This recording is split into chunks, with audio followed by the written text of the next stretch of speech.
Hola queridos amigos, bienvenidos a mi Story Channel. Este es un video de actualizaciones. Me doy cuenta que hace tiempo que no hago un live y sinceramente es porque me ha quedado difícil por cuestiones de tiempo. Me he dedicado al 100% a editar, a producir los videos de manera que pueda tener unos videos en stock para poder ponerme a estudiar un poco más, para poder hacer también los en vivo con tranquilidad. Así que esperen muy pronto esos en vivo. Quería preguntarles con cuánta frecuencia ustedes quisieran que publicara los videos, porque en este momento estoy publicando prácticamente 2 videos a la semana, entonces ya me dirán ustedes si les parece poco o les parece mucho. También quería contarles de algunas cosas que he ido descubriendo durante las investigaciones que estoy realizando y decirles que pienso dedicarle mucho tiempo al estudio de esto para después poderles transmitir unos videos con muchos detalles, con muy buena información al respecto. Y me refiero acerca de ese pensamiento de lo sagrado de los pueblos ancestrales, a la arqueoastronomía y su relación con la arqueología, a la historia de la astronomía en la prehistoria, algo que recientemente se empezó a identificar y a reconocer y que no todos los arqueólogos han querido aceptar. De hecho, me he ido dando cuenta y después les explicaré con mucha más ampliación, como les digo en otros videos, de que hay un cierto recelo por parte de la arqueología oficial acerca de esa nueva disciplina interdisciplinaria llamada arqueoastronomía. No terminan de asimilarla muy bien, no les gusta mucho. Es como si fuera la ufología para ellos, porque dicen que se dan un gran vuelo los arqueoastrónomos. Pero me doy cuenta que cada vez más lo están tomando, muchos más estudiosos lo están tomando más en serio, porque ya son los astrónomos los que están entrando a mirar estos rupestres, los petroglifos de la prehistoria, de manera que ellos ya empiezan a encontrar también la correlación que hay con una especie de, sí, se pueden llamar observatorios astronómicos prehistóricos.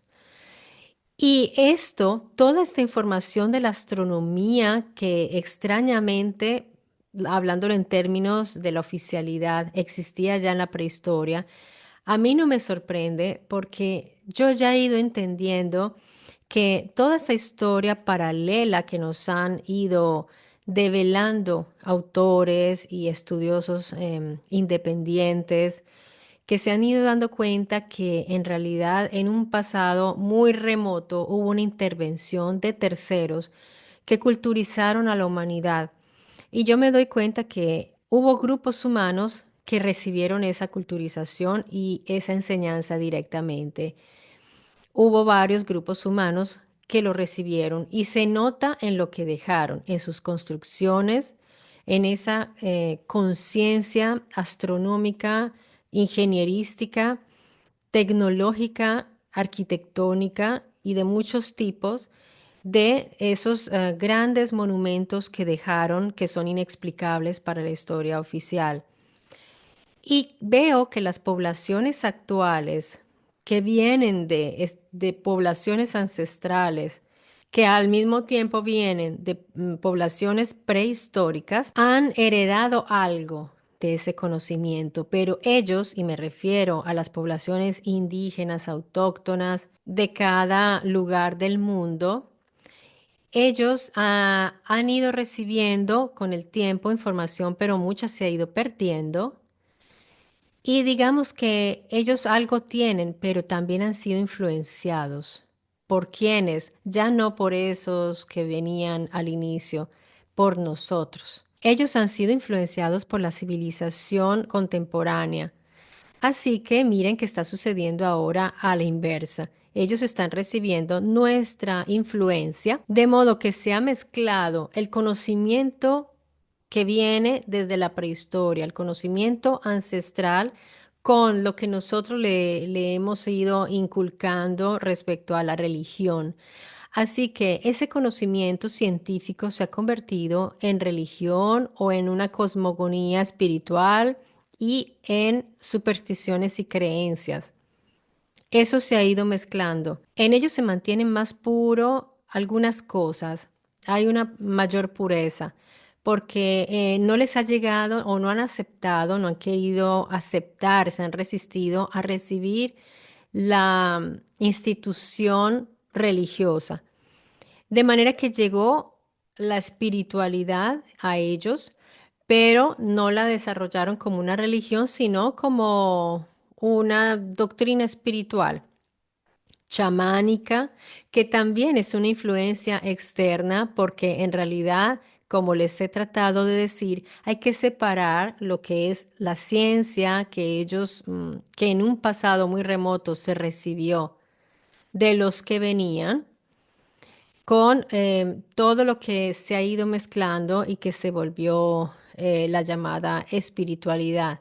Repito, reitero que no estoy negando que exista un mundo espiritual o que no estoy negando una espiritualidad como realidad.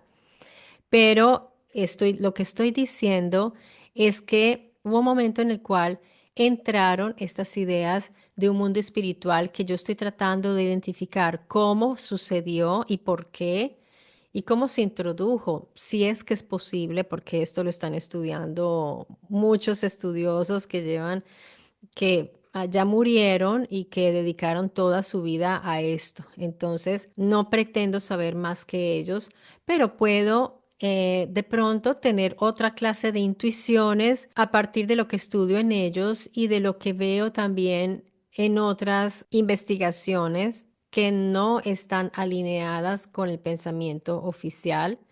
Entonces se puede de pronto llegar a intuir otras cosas distintas. Así como les digo, yo intuyo que en ese pasado, esas poblaciones que recibieron un conocimiento directo, ellos ya empezaban a ver también la misma tecnología, la observaban directamente y seguramente después eso se fue comunicando oralmente y se fue interpretando también en los petroglifos, en los dibujos. Así que realmente todas esas supuestas interpretaciones del sol son el sol o podrían tratarse de otra cosa. Eso es lo que estoy tratando de entender por qué refiguraban así el sol. Nosotros hoy día damos por sentado de que el sol siempre se ha dibujado como un círculo con rayos y un niño pequeño te lo dibuja así porque es muchísimo tiempo con el cual se ha venido dibujando de esa manera el sol y lo aprendemos. Nosotros aprendemos desde pequeños cómo dibujar el sol. Quién sabe si un humano que nunca haya tenido contacto con la civilización, cómo lo dibujaría, porque el sol directamente observarlo sin una lente especial que nos lo permita, ¿cómo lo podemos ver? ¿Cómo lo vemos? ¿Cómo lo veían los antiguos? Cuando miraban hacia el sol, pues se encandalillaban porque el ojo humano no puede observarlo directamente.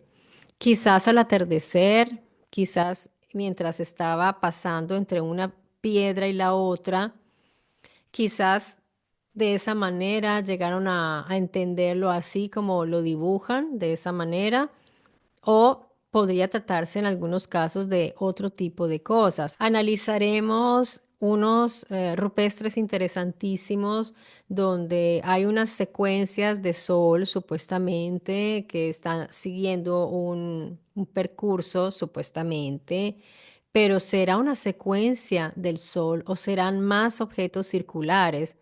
Eso también hay que preguntárselo, porque primero que todo, los estudios y las observaciones de estos petroglifos rupestres todavía no han sido demasiado estudiados, no han sido tan estudiados, han sido observados y hay unas ideas que se han puesto por escrito, pero no se ha hecho más estudio al respecto. Y ahí tienen que estudiar los astrónomos porque a veces ellos dicen que hay contradicciones. Por ejemplo, dicen, pero si esto es una secuencia de un equinoccio, ¿por qué no corresponde con el equinoccio? Así que pues hay que hacerse preguntas, hay unas esferas más grandes que otras, unas esferas concéntricas, unas esferas dentro de esferas que nosotros las interpretamos de muchas maneras. Hay unas esculturas llamadas oculares, son todas oculares o están representando otra cosa. Em, Caemos también en la asociación de formas que hacemos nosotros. Les doy un ejemplo, las famosas pareidolias. Cuando vamos por la calle y vemos un portón con dos ventanitas, ya nos viene inmediatamente el rostro humano. Podría tratarse de una pareidolia, lo que está sucediendo con la observación de unos monolitos que nosotros lo leemos como antropomorfos, pero es interesante porque ya nos concentramos sobre el antropomorfismo porque lo leemos como eso, como dos ojitos, las cejas, en fin, hay que mirar. ¿Por qué les digo esto?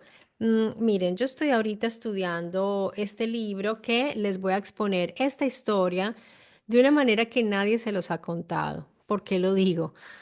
No por creerme la mejor del mundo, sino porque en realidad lo he visto. Todos han anunciado el disco de Nebra, hablan del disco de Nebra, lo sensacional, pero se quedan siempre en la superficie y no les cuentan realmente los estudios que se han hecho y la historia, sobre todo, que es muy simpática, la historia que hay detrás del hallazgo de este libro, perdón, de este disco de Nebra que dice mucho respecto al ámbito de la arqueología y eso también es interesante, saber qué se esconde detrás de... Nosotros vemos el disco ya expuesto y no sabemos todo lo que hay detrás de esto.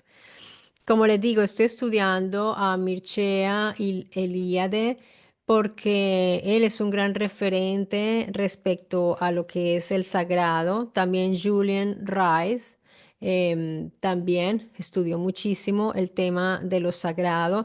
Así que les estoy reuniendo un material que sé que les va a ayudar muchísimo con sus investigaciones, porque yo sé que ustedes, muchos de ustedes la realizan y los que no tienen tiempo se podrán beneficiar de las mías. De manera que esa es la idea. Vienen más entrevistas y les tengo reservada una sorpresa grandísima que espero que se concrete. Yo pienso que sí, pero se los anuncio para que estén muy pendientes de mi Story Channel, de más videos interesantes, en el ritmo que estoy llevando hasta ahora, que son 2 videos a la semana, y bueno, tratando más adelante de hacerles un directo, porque me gustan los directos. Porque yo hago directos reales, es que son reales porque ustedes sí pueden interactuar conmigo, me pueden hacer preguntas y yo les puedo contestar en vivo. Porque lo digo porque hay personas en YouTube que dicen que están haciendo en vivo y en realidad no son en vivo, son grabaciones que después promueven como en vivos. Yo sí quiero tener ese contacto con ustedes y es un gran reto porque hay personas que hacen unas preguntas que uno dice, pero por favor, ¿por qué? ¿Por qué? Unas preguntonas que en ese momento uno o no tiene la información o te cogen como fuera de base. Pero eso es lo chévere de tener ese contacto. Quería decirles también que a las personas que se encuentren en Colombia, que sean mis compatriotas, que por favor se interesen en si pueden ayudar a las personas del Catatumbo. De verdad hay que extender la mano de ayuda en la manera en que puedan. Si pueden llevarles un mercado, si pueden llevarles algo o donar dinero, pero infórmense bien antes, que sean vías oficiales, que sean reales y no sean estafas, porque muchos por ahí empezarán también a tratar de hacer sus trampas. Yo nunca voy a hacer colectas porque no me gusta hacer ese tipo de labor. Me parece que es una responsabilidad muy grande, así que si les llegara un día un mensaje mío o supuestamente de mi canal, no crean que soy yo. Miren, se están robando muchos canales también aquí en YouTube. Ojo con eso. El mío es pequeño, pero cuando si un día crece mucho, se lo roban para mandar mensajes y usar nuestros perfiles. Es un fenómeno que se está dando muchísimo y mucha gente, pobrecitos, ya no han podido recuperar sus canales. Yo espero que a mí no me vaya a suceder. Por eso tengo mucho cuidado con no abrir links. Les pediré disculpas a quienes me escriban por el email y me digan, mira este video, mira esto, yo lo pienso mil veces, pero yo primero voy a ver si es un sitio seguro para, antes de abrirlo, porque sé que así es una modalidad. No estoy diciendo que ustedes lo hagan. Lo hacen personas malintencionadas, de modo que pues estar muy pilos con eso. Otra cosa importante que quería decirles es que cuando yo voy a entrevistar aquí a mis invitados, no significa que yo esté al 100% de acuerdo con todo lo que creen, piensan o saben mis invitados. Muchas cosas seguramente habrá que o dirán con las cuales yo no estoy de acuerdo. Pero yo no voy a entrar a polemizar con mis invitados, primero que todo, por cordialidad, por no es esa la idea, no los he traído a un debate, no quiero incomodarlos. Y yo espero también que sus comentarios, como siempre, ustedes lo son, muy respetuosos. Yo sé que son muy respetuosos con los invitados. Entonces pueden expresar su desacuerdo con lo que diga el invitado de una manera respetuosa. Yo no lo hago aquí mientras estoy transmitiendo, por lo que les digo, no es un debate, no quiero poner, incomodar a la persona invitada. Pero si esa persona viniera más al canal, sí le podría hacer ver mi punto de vista. Simplemente se trata de que esas personas puedan aportarles a ustedes otros puntos de vista, otras ideas, así como a mí me han invitado en canales donde estoy segura que piensan muy distinto a mí, pero le dicen a su audiencia, mira, esto es lo que piensa Marta de mi Story Channel. Eso es muy bonito porque entonces su audiencia puede escuchar mis ideas, mi pensamiento o mi información y ya decidirán si están de acuerdo o no. Es un enriquecimiento recíproco. De manera que, pero se los digo para que no, de verdad, pues no piensen que todo lo que dicen mis invitados al 100% yo estoy de acuerdo. Yo invito personas que sé que pueden aportarles a ustedes cosas muy beneficiosas. Eso sí, obviamente no voy a invitar personas que tengan unas ideas o que yo piense a mi opinión, que obviamente es subjetiva, pero que según lo que yo pienso no les van a aportar nada que los pueda enriquecer, que les pueda ayudar a sus investigaciones y a sus búsquedas, obviamente que no porque pues no tiene sentido. Si los invito es porque sé que les van a aportar. Así sea que muchas cosas yo no esté de acuerdo, pero ahí yo no intervengo, son ustedes quienes deben tener el criterio de aceptar lo que dicen o de ir a mirar a verificar, porque de eso se trata, rectificar si lo que dijo sí es así, o simplemente dicen no estoy de acuerdo y ya, todo ahí. Bueno amigos, entonces me despido de ustedes con esto y por último a preguntarles de qué les gustaría que hiciera un en vivo, porque hay temas que realmente son muy apasionantes e interesantes. Yo he estado viendo, por ejemplo, les doy unos ejemplos y no sé si les puede interesar, esos saltos grandísimos que hemos hecho en digamos, en nuestra evolución tecnológica. Hay unos momentos donde se han hecho unos saltos extraños, como que uno dice, ¿cómo se llegó a eso? ¿Cómo se pasó de esta tecnología a esta otra? ¿Cuál fue ese proceso? ¿Existe un proceso? ¿Está registrado? Porque es muy extraño. ¿Será que hubo una ayudita externa? de aquellos que intervienen de vez en cuando, porque pensándolo bien, si uno va a un planeta y uno siembra una vida ahí y se involucra con esos individuos porque interactúa con ellos y funda unas civilizaciones, funda unas instituciones, ¿será que uno se va y deja todo ahí y se desconecta al 100%? Pues es muy difícil de pensar eso. Es muy difícil de pensar. Además que si nos construyeron y nos hicieron, nosotros tenemos mucho de ellos, aparte de, lo tenemos en nuestro ADN. De manera que hay todavía un hilo invisible que nos une, todavía hay una conexión muy fuerte. Y hace poco, mi esposo me dijo algo interesante. Nosotros siempre vamos a tomarnos el café, es nuestro ritual sagrado. Vamos siempre al mismo bar a tomarnos un café. Yo me tomo mi macchiatino al ginseng porque eso es yo no tomo café, yo solo tomo mi macchiato. Y él me dijo, debe ser por eso que el ser humano se siente huérfano. Wow, o sea, eso me dejó a mí pensando mucho porque es cierto. Él me dijo, me hizo esa reflexión, me dijo, Marta, es que seguramente ese es el motivo por el cual el ser humano siempre se siente huérfano y busca un padre.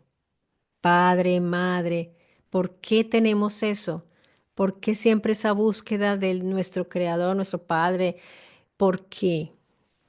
Pónganse ustedes a pensar. Miren, por ejemplo, yo observo mucho mis gaticos. Ellos, todos los animales en la naturaleza, crían a sus hijitos hasta un cierto punto y después cada uno por su lado y no los buscan. Pues habrá de pronto algunas especies que son más apegadas, tal vez los lobos más familiares, forman clanes, pero, por ejemplo, el gatico no es que está constantemente buscando a sus padres, no, ellos se separan y hacen su familia aparte y tienen su vida.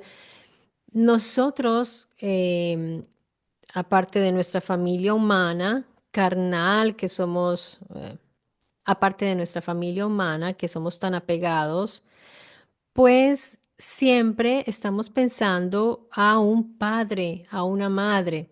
¿Es algo cultural? ¿O es algo innato? Porque esto también hay que preguntárselo.